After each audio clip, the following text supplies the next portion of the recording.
बहुत मोहब्बत के साथ सादिया कुरैशी साहिबा तशरीफ़ लाइए और मोहतरमा सलमा अवान के हवाले से अपने ख़यालात हमसे साझे कीजिए। मोहतरमा सादिया कुरैशी साहिबा।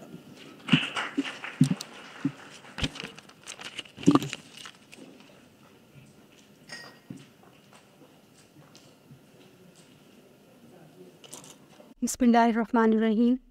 स्टेज पर बैठे हुए मोहतरम मुअज़्ज़ज़ मेहमानों, मेरे सामने जो मोहतरम मेहमानान गिरामी बैठे हैं, उनकी खिदमत में अस्सलामु अलैकुम। सलमा अवान साहिबा से जो मेरा ताल्लुक़ है, छोटी सी बात, उस पर तो मैं बहुत कुछ बोल सकती हूँ। बहुत ही तहदार है, मेरी माँ भी है, मेरी सहेली भी है, बहुत कुछ। यहाँ पे मैं तस्करा करूँगी उनकी बतौर एक लिखारी के उनका मकाम क्या है। सलमा अवान साहिबा का जो तख्लीकी जहान है, उसका लैंडस्केप बिल्कुल मुख्तलिफ है, बहुत मुनफरिद है।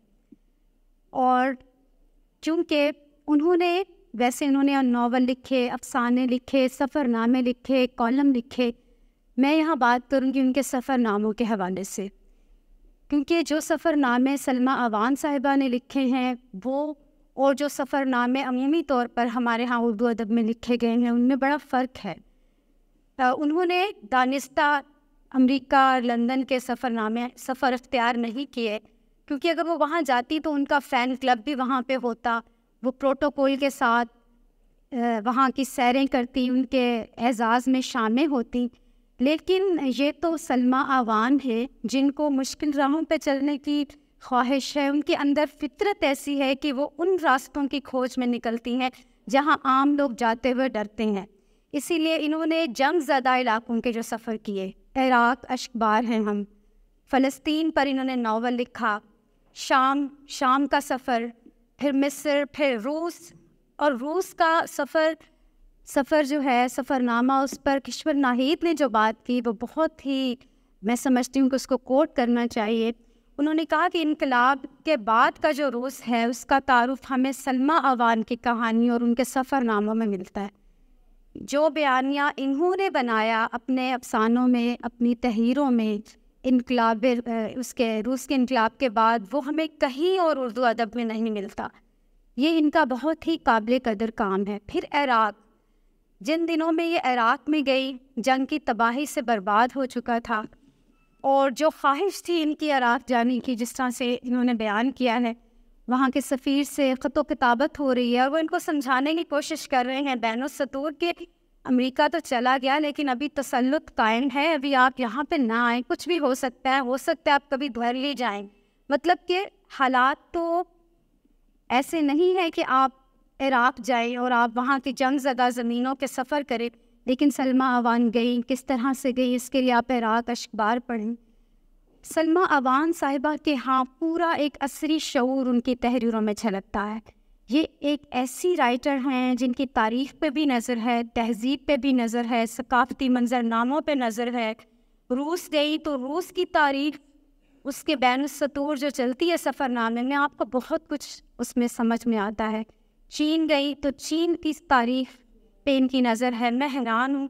इराक़ गई तो जो तहज़ीबों का तसादुम था, जो अब्बासी और उमवी उनके दरमियान जो जंगी थी, जो मुसलमानों का ज़वाल था, उस पर जिस तरह से, जिस सहूलत से ये तबसरा करती हुई गुज़र जाती हैं, कमाल है। एक एक सतर से पता चलता है इनका मुताला क्या है, ये सियासत पे कितनी नज़र रखती हैं, तारीख़ पे कितनी नज़र रखती है, तहज़ीबों के ज़वाल पे कितनी नज़र रखती है। और फिर जो बेसाख्तगी, मतलब मौज़ूआत गंभीर हैं इनके सफ़रनामों में। जो मरवजा हमारे यहाँ सफ़रनामे हैं जिसमें वो एक हसीना मिलती है और वो एक खुशगवार माहौल है, वो भी होता है, क्योंकि वो उनकी तबीयत ऐसी है कि वो हर चीज़ को बड़ी खूबसूरती से देखती हैं और उसको बड़ा लाइट वे में बयान करती हैं। मगर गंभीर हालात हैं जिस तरह से वो बात करती हैं, और मैं समझती हूँ कि इनका काबिल कदर कारनामा है। ये जिस पेडिस्टल पर बतौर सफ़रनामा निगाह खड़ी हुई है, कोई हमें इसके आसपास नज़र नहीं आता। ये अकेली खड़ी हुई है, सलमा अवान एक ही है। और मैं समझती हूँ कि आने वाले जो नस्लें हैं वो इनके काम को सही तौर पर दरियाफ्त करेंगी اور ان کو اس طرح سے دریافت نہیں کیا گیا. کشت نفس سے کوٹ کوٹ کے بھری ہوئی ہے، لوگوں کو بڑا بناتی، خود چھوٹا بننے کا ان کو بہت شوق ہے. جیسے ملامتی صوفی ہوتے ہیں، میں کہتی ہوں یہ ملامتی حدیق اپنے آپ کو چھپا کے رکھتی ہیں. اتنا مطالعہ ہے ان کا، مسلسل پڑھتی ہیں، اور تاریخ پہ بات کر لیں، دنیا کی سیاست پہ بات کر لیں، آپ کو دلائل کے ساتھ، حوالوں کے ساتھ بات کریں گی. ہمارا قابل قدر اثاثہ ہے. جو کنٹریبیوشن اردو ادب میں سلمیٰ اوان نے کیا یہ انہی کا خاصہ ہے. اور نام کے اندر ہی، اور ایک اور خصوصیت جو محبتوں سے بھری ہوئی ہے، نام کے اندر ہی ماں ہے، سلمان. تو سب کے ساتھ اپنے سے بڑی عمر کے، اپنے سے بڑوں کی بھی ماں بن جاتی ہیں، جن سے مل کر زندگی سے عشق ہو جائے. وہ لوگ آپ نے شاید نہ دیکھی ہوں مگر ایسے بھی ہیں. Thank you so much.